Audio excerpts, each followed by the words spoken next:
If you had to go back and impart 1 to 2 pieces of wisdom to yourself when you were first building this, what would you say? Again, the first one is the one about the focus. Take your goal and go for it. And the second one is that you need to surround yourself with good people. So you cannot be the smart guy in the room, right? But what is a final thought that you want to leave with all the listeners here today? So the final thought is that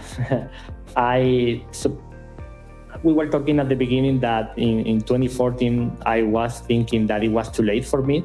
But even today, I think we have a huge opportunity now. I think the world is going to change. Nobody wants to work anymore in corporations. Now you can work for a DAO, and there is going to be DAO projects that have a mission that resonates with you.